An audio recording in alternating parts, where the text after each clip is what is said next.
भारतीयों के बायकॉट की मार झेल रहा मालदीव अब भारत के साथ एक बार फिर अपने रिश्ते सुधारने की कोशिश में लग गया है।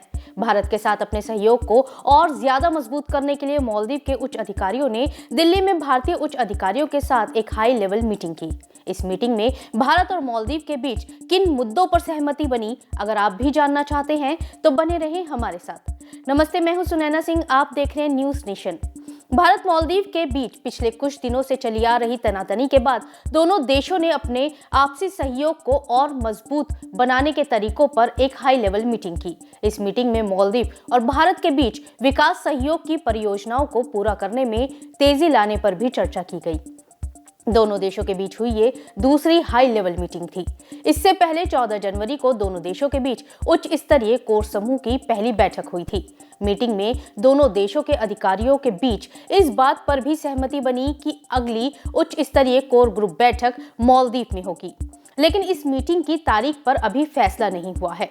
वहीं मीटिंग के बाद मालदीव के विदेश मंत्रालय ने एक बयान जारी करके बताया कि बैठक के दौरान दोनों देशों में सहमति बनी है कि भारत 10 मार्च 2024 तक 3 उड्डयन प्लेटफॉर्मों में से एक से अपने सैनिक हटा लेगा। बाकी बचे 2 प्लेटफॉर्म से सैनिकों को 10 मई 2024 तक हटा लिया जाएगा। इस बैठक के दौरान दोनों पक्षों ने रक्षा और सुरक्षा सहयोग, आर्थिक और विकास साझेदारी के क्षेत्र में संबंधों को बेहतर बनाने के लिए मौजूदा द्विपक्षीय सहयोग की समीक्षा की। बैठक में इस बात पर भी सहमति बनी है कि उच्च स्तरीय कोर ग्रुप की तीसरी बैठक फरवरी के आखिरी हफ्ते में मालदीव की राजधानी माले में पारस्परिक रूप से आयोजित होगी। मीटिंग में इस बात पर भी सहमति बनी कि भारत मालदीव में तैनात अपने सैन्य अधिकारियों के ग्रुप को असैनिक समूह के साथ बदलेगा। यह सैनिक ग्रुप भारतीय ही होगा, जो भारतीय सैन्य अधिकारियों के काम को आगे बढ़ाएगा। अभी तक भारतीय सैन्य दल मालदीव में आपातकालीन और मेडिकल मदद पहुंचाने का काम करता आया है। इंडिया आउट का नारा लगाकर मालदीव की सत्ता में आए मोहम्मद मोइज्जू भारत को पूरी तरह मालदीव से आउट नहीं कर पाए हैं, क्योंकि भारत से गिफ्ट में दिए गए हेलीकॉप्टर, विमान और पेट्रोलिंग शिप ने मालदीव में अपने ऑपरेशन को बंद कर दिया था, जिस वजह से मालदीव में मेडिकल सर्विस बुरी तरह प्रभावित हुई है।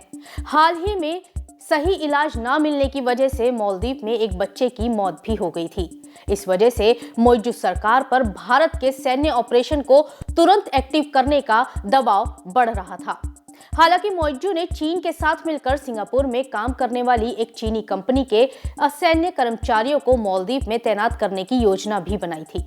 भारत के दबाव और भारत की मालदीव के लोगों की मदद करने की सोच से मोइज्जू और चीन को समझ में आ गया है कि मालदीव की जनता भी चीन नहीं, भारत को अपना असली दोस्त मानती है।